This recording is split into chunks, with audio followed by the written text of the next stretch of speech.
Cette vidéo a pour but de réviser les verbes avoir et être au présent, qui sont des verbes immensément utiles en français, à tous les niveaux.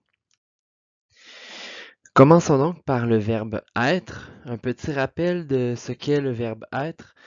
En fait, le verbe être est utilisé pour décrire quelqu'un ou quelque chose.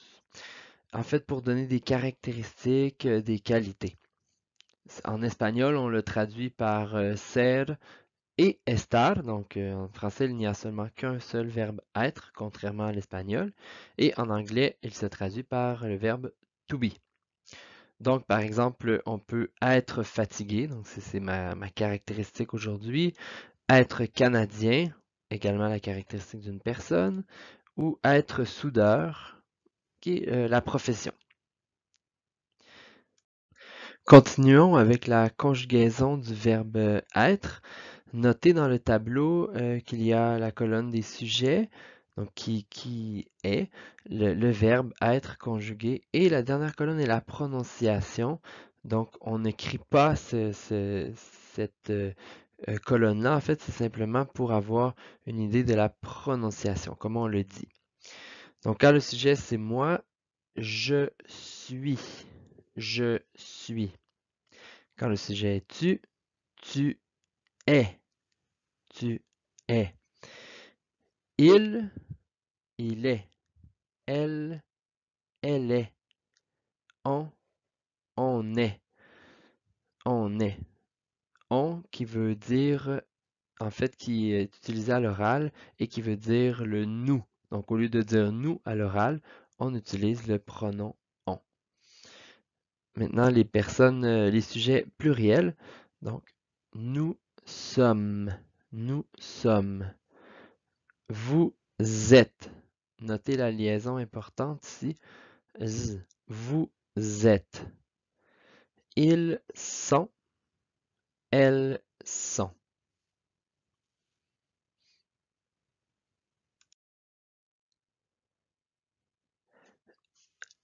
Voici maintenant quelques petits exemples. Donc, plutôt pour donner des exemples de caractéristiques, être fatigué, être canadien, être soudeur. Voyons maintenant si on conjugue ces expressions-là. Donc, être fatigué, si c'est moi qui est fatigué, eh bien je suis fatigué. Être canadien, si c'est toi, eh bien tu es canadien. Et soudeur, c'est ils sont soudeurs. Passons maintenant au verbe avoir, qui est utilisé pour désigner la possession. C'est ce que je possède. Et l'âge. Et également dans certaines expressions. Par exemple, avoir une voiture. Je possède une voiture. Avoir des enfants. Je possède des enfants. Et avoir 40 ans, donc dans l'âge.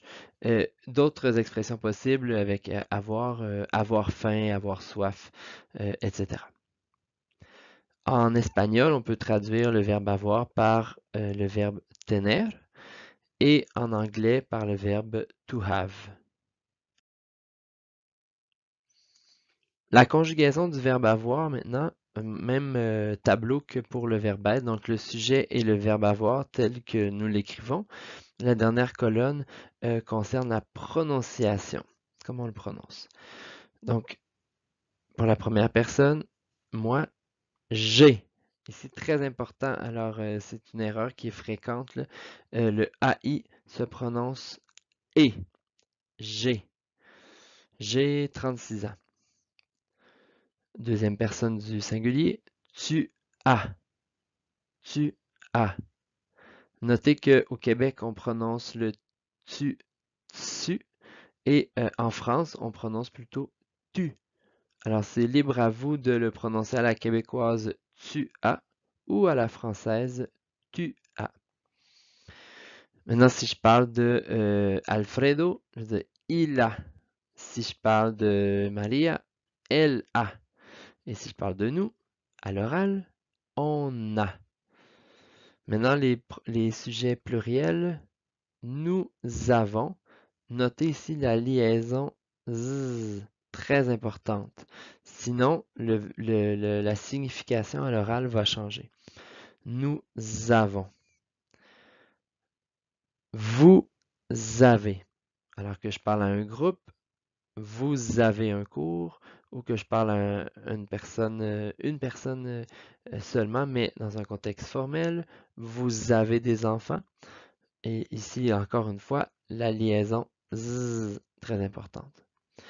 Maintenant, ils ont, elles ont.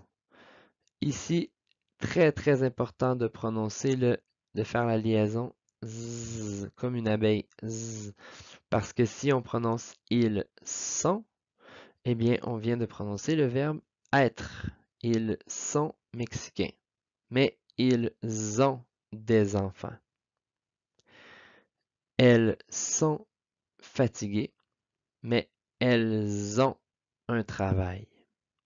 Donc, ici, bien faire attention à la prononciation de la liaison z.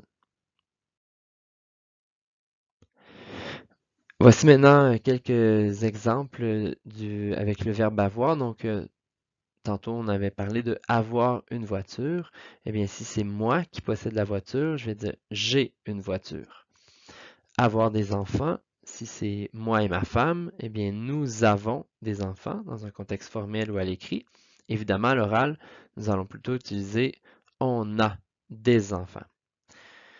Maintenant, avoir 40 ans, si je parle à la directrice, eh bien, je vais dire Madame la directrice, vous avez 40 ans.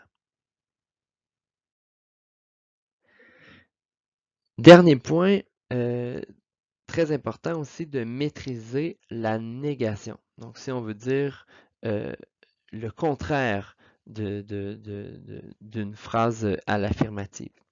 Donc, à l'écrit puis en contexte formel, la négation se structure de cette façon. Donc, on nomme le sujet, ensuite ne, le verbe avoir ou être, et on termine avec pas. Par exemple, je ne suis pas fatigué. Nous n'avons pas d'enfants. Notez ici que le ne, dans le dernier exemple, nous n'avons pas d'enfants. Le ne se transforme en N apostrophe. Pourquoi? Parce que avons commence par une voyelle. Donc, ne avons, ce n'est pas possible en français. On remplace le E par une apostrophe. Nous n'avons pas d'enfants. Notez qu'à l'oral, la structure est un peu différente puisque le ne n'est généralement pas prononcé. Donc, à l'oral, on a directement le sujet, le verbe, avoir ou être, et suivi du pas. Par exemple, je ne suis pas fatigué dans un contexte formel. Alors, à l'oral, en contexte plus informel, on va dire je ne suis pas fatigué. Nous n'avons pas d'enfants. À l'oral, va plutôt se dire on n'a pas d'enfants. Parce qu'évidemment, le nous à l'oral est beaucoup plus utilisé avec le on. Merci beaucoup.